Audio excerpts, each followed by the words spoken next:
Hello again, I am Blunty. Check this out! It's a mini laptop featuring the full and complete functionality of a regular sized laptop, but in something that can slide into a pocket. And, in some marvellous timing, it's on sale right now.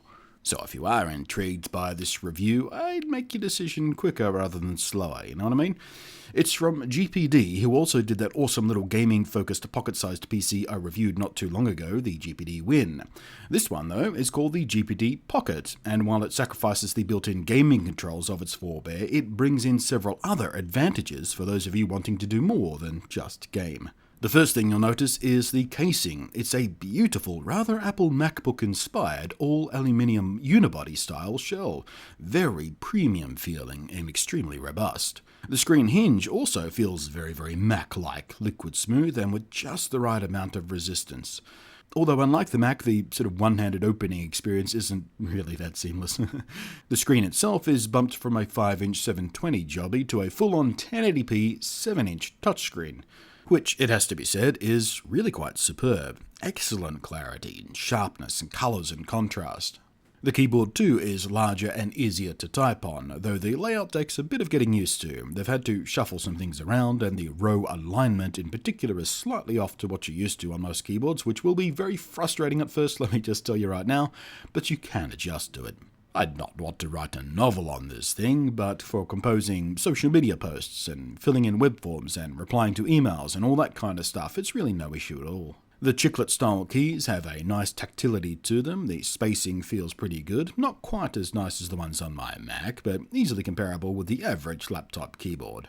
The nub-style mouse feels nice and solid and robust. It's been a while since I've used the classic ThinkPad nub that this is based on, but from memory it feels basically identical, although the left and right mouse buttons are slightly mushy for my tastes. You can get it with Windows 10 pre-installed, but if you're a Linux dork, there's also an Ubuntu distro tailored for it, but I didn't test that.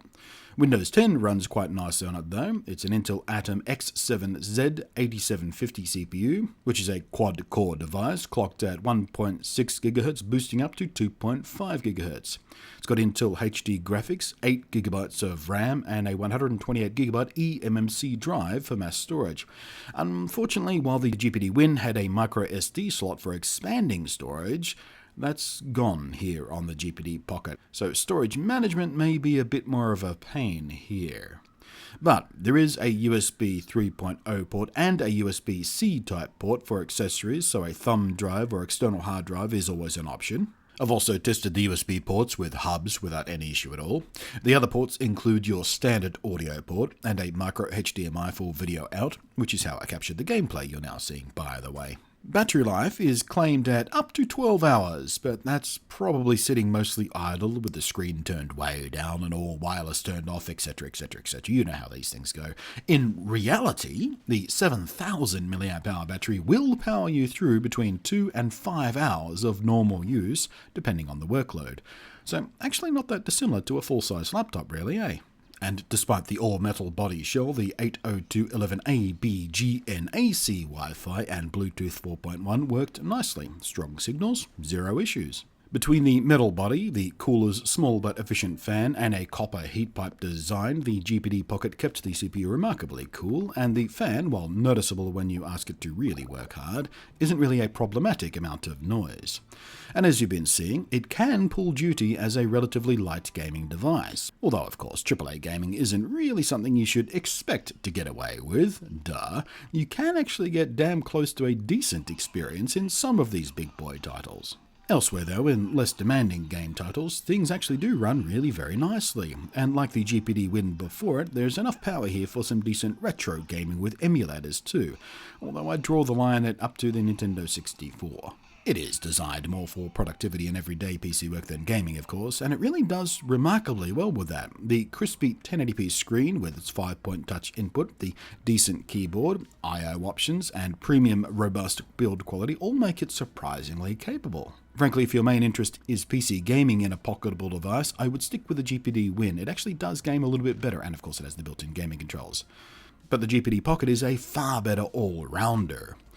It is an odd product, really. It's a fully functional Windows, or indeed Linux, laptop that fully replaces neither a full-size laptop or a smartphone or phablet. but I can see worth in it. It's not too hard to imagine various use cases that would make something like this more convenient and useful to carry than even something like a MacBook Air or Microsoft Surface device.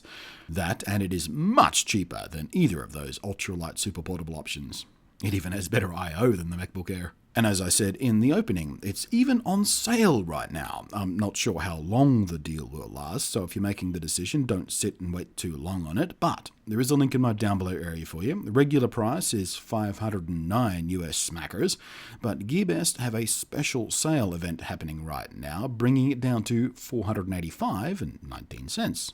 Not too shabby. So yeah, the GPD Pocket, bit of a niche device, but really, really good at what it tries to do. Thanks for watching, I am Blunty, and I will catch you next time.